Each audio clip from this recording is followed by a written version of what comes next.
The Tennessee Volunteers. Look, before we get into anything else about Tennessee, right? Tennessee came in at 20 in the AP poll, which is 4 spots better than they opened last year. And last year they finished the season unranked. But before anything else about Tennessee, they also lost their junior safety, Edris Farouk, to a patella tendon in his right knee on Friday morning's practice. And it's really disappointing because he's out for the season. You also have sophomore linebacker Jaden Harmon, who's out for the year as well. So 2 guys who put an entire offseason of work will not play this fall, and I'm really disappointed about that for them. But they did scrimmage on Saturday. 2 hours inside Neyland, closed to the media, closed to the public. Sounds like live tackling on more than half the snaps. So it's not a walkthrough. And afterward, Josh Heupel got asked whether he'd gained any clarity at the quarterback spot. He answered with one word, no. And then you have to kind of look at what he actually did in there, right? George MacIntyre and Faizon Brandon rotated series with the first team offense and with the second team offense too. So you don't necessarily run a guy through both units if you have a clear leader. You do that when you genuinely can't tell. So Heupel's, I guess, read on what the team was, maybe a couple communication issue early, clean things up.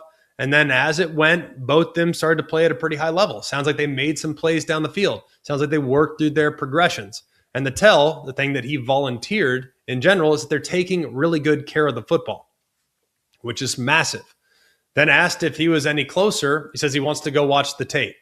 And we know the second scrimmage is coming up this upcoming Saturday on the 22nd. He's not going to name anybody before that, at least at the earliest. Now, the strength of the defense, though, maybe a touch thinner. Because before Friday, if you asked anybody around the program what you loved about Tennessee, it was a lot of people said, well, the safeties are going to be really good with Tevis Metcalf, and people are saying that he's the real deal. And DeJuan Lane, who's big and athletic, and Farouk, who had a great spring and carried that over into camp. Well, that room's still good. You still have 2 legitimate players, and you got great coaching in the back end.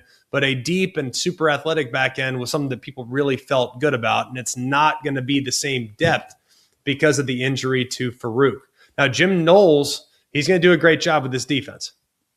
They also are going to employ a Leo position, which is kind of a hybrid stand-up rush end. That's a guy who's going to get to the quarterback from a 2-point stance. And right now they're trying to figure out who is that guy going to be? Who's that guy that's going to be attacking the way it was?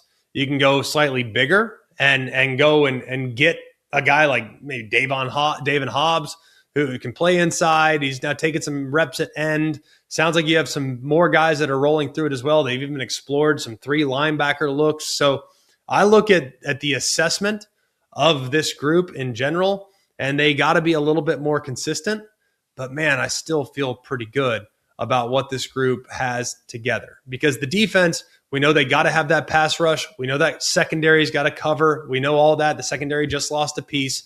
But Tennessee's offseason is going to be in a good spot. I still feel good about where they are. I still feel really good. So while their quarterback might be young, might have 0 career starts against a 9-game SEC schedule, and maybe the plan was that Jim Knowles' defense could carry them at least at the early part of the season, that was always a reasonable expectation. Well, it does adjust a little bit because of an injury or two. Still very optimistic about what this group can be. And if you listen to Josh Heupel's line about both quarterbacks, they're taking care of the football. That's exactly what you want to hear from a young first-time starter. So they're trending in the right direction. I still feel very good about what they might do this season.